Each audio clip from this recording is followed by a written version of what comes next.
आगे इस वीडियो में आपको ये सिखाया जाएगा कि अगर आपके पास इजी कंपनी की पावर सप्लाई आई है और इसका आईसी खराब हो गया है और वो आईसी मार्केट में नहीं मिल रहा, तो आप इसी पावर सप्लाई को कैसे रिपेयर कर सकते हैं। तो चलिए दोस्तों, अब हम वीडियो स्टार्ट करते हैं बिना कोई बकवास के।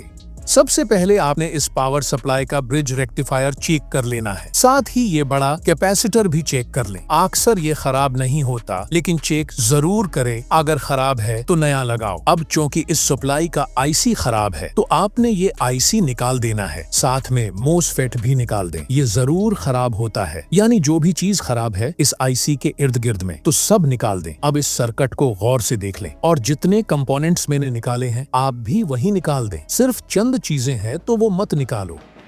ये डायोड और रेजिस्टर और ये 50 वोल्ट का कैपेसिटर, तो ये तीन चीजें मत निकालो। इसी तरह दूसरी साइड पर जो कुछ रेजिस्टेंस, एक डायोड और एक पीएफ कैपेसिटर लगा हुआ है, वो भी मत निकालो। और ये 400 वोल्ट वाले बड़े कैपेसिटर और ये ब्रिज रेक्टिफायर को भी ना निकालें। यानी जो चीजें मैंने निकाल दी हैं आप भी वही निकाल दें, और जो मैंने छोड़ दी हैं आप भी वही रहने दें।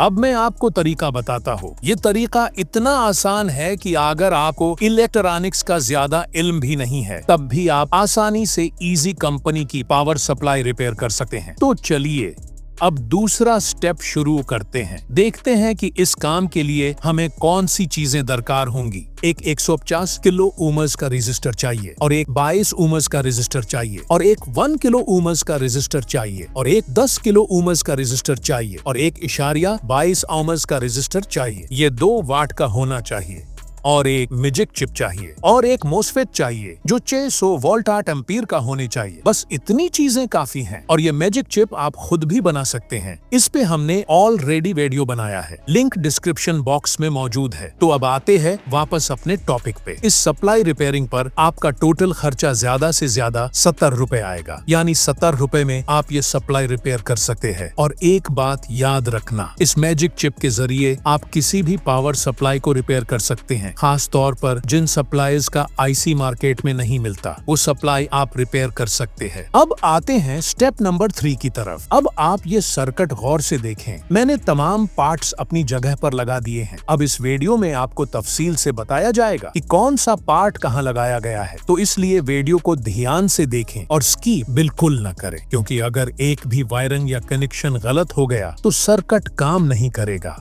अब आते हैं स्टेप नंबर 4 की तरफ। इस जगह पर हमने अशारिया 22 ओम्स का रेजिस्टर इस्तेमाल किया है, और यहाँ पर हमने 1 किलो ओम्स का रेजिस्टर इस्तेमाल किया है, और यहाँ पर एक 22 ओम्स का रेजिस्टर लगाया है, और यहाँ पे 10 किलो ओम्स का रेजिस्टर इस्तेमाल किया है।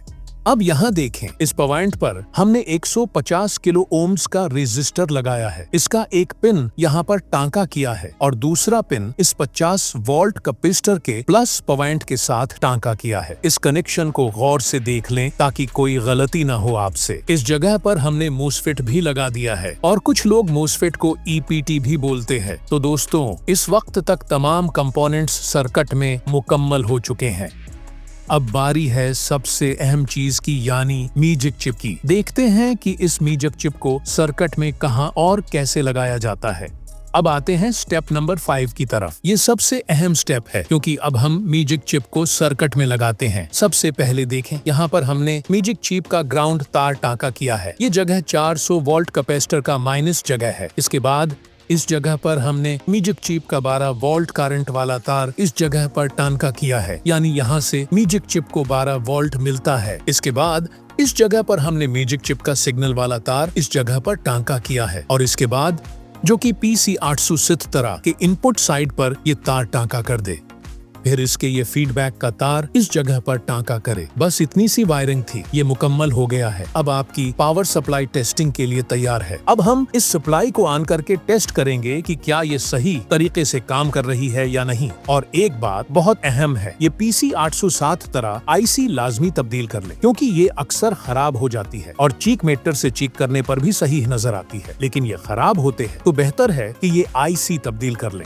अब आते हैं स्टेप नंबर 6 की तरफ। सबसे पहले हमने स्विच सीरीज में लगा दिया है, सप्लाई ऑन हुआ, हमने वोल्ट मीटर से चेक किया है तो देख सकते हैं मीटर पर 14 वोल्ट शो हो रहे हैं, यानी हमारी सप्लाई आउटपुट दे रही है। हमने एक लाइट लगाई है, जैसे ही लाइट लगाई तो लाइट ऑन हो गई, लेकिन सप्लाई सीरीज की वजह से ट्रिप कर रही है। तो अब हम सप्लाई का स्विच डायरेक्ट प्लग में लगाते हैं और दोबारा लाइट लगाते हैं तो अब देख सकते लाइट मुकम्मल तौर पर रोशन हो गई है, यानी हमारी सप्लाई जबरदस्त तरीके से काम कर रही है और ठीक एम्पायर निकालते हैं। तो बस यही काम था। अब मैं इस सप्लाई को फिट करता हूँ। अगर आपके पास भी ऐसी ही सप्लाई आई है तो आप भी इसी तरीके से रिपेयर कर सकते हैं। इस सारे काम पर आपका टोटल खर्चा ज्यादा से ज्यादा 70 या 80 रुपए आएगा और सप्लाई बिल्कुल नई की तरह काम करेगी, यानी नया सप्लाई से भी अच्छी काम करेगी। अगर मजीद भी आपको कुछ सवालात है तो आप हमसे कमेंट में पूछ सकते हैं।